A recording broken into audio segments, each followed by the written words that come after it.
Hello and welcome to this edition of The Creative Quarantine, born out of necessity and fueled by imagination. My name is Aaron Reimers and I work for the NWTC Artisan and Business Center.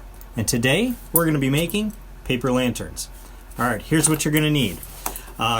Cardstock is ideal. I'll be using a file folder because it's what I've got. Paper works, but it's a little bit flimsy.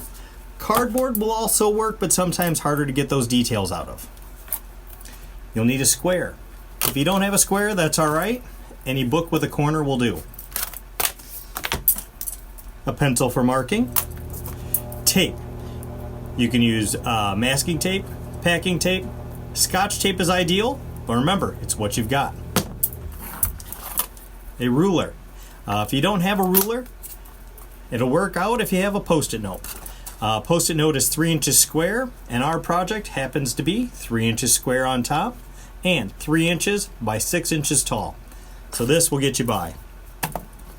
An X-Acto knife. If you don't have an X-Acto knife, that's okay. A utility knife will work out just as well.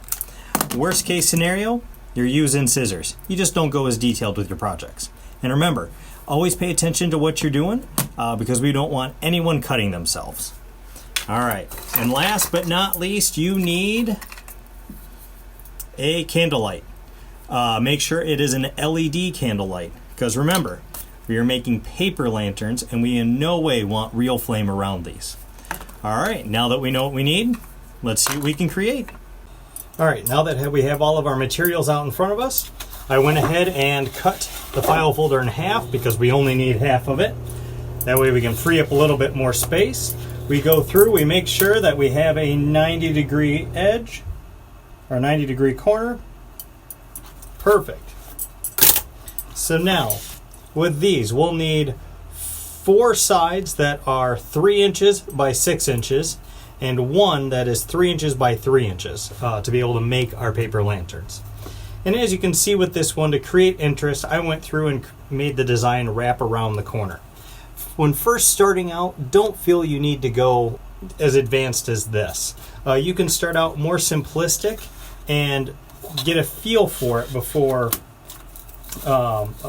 really starting to see how far you can take it. So now, like I said, these are 6 inches tall.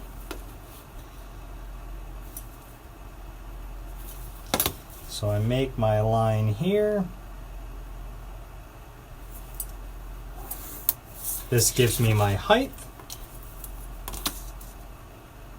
And then they are 3 inches wide.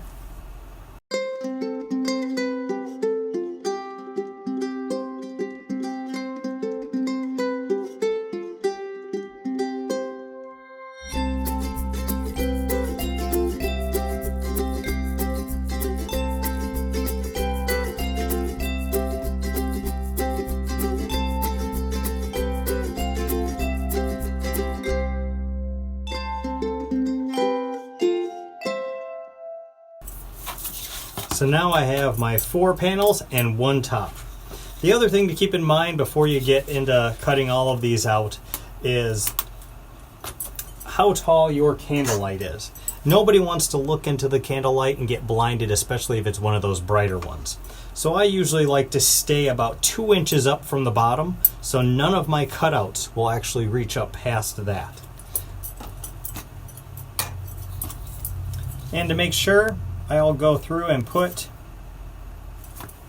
a very faint line down at the bottom just to make sure I don't go below that mark.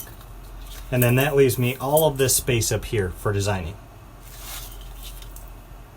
Alright, now that we have our panels, let's get cutting.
All right, now that we have all 4 of our sides and top together, you can see that even without a lot of detail, that this one's going to have a lot of interest to it.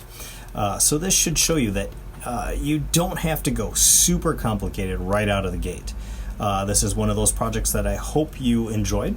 I hope you'll play with it and experiment with it, and see just how far you can take those complicated designs. And when you do that, if you would please share them with us on our Facebook page, the Artisan Center at NWTC, and let's just see what you came up with. Thank you for joining us today, and now all that's left is for us to turn out the lights.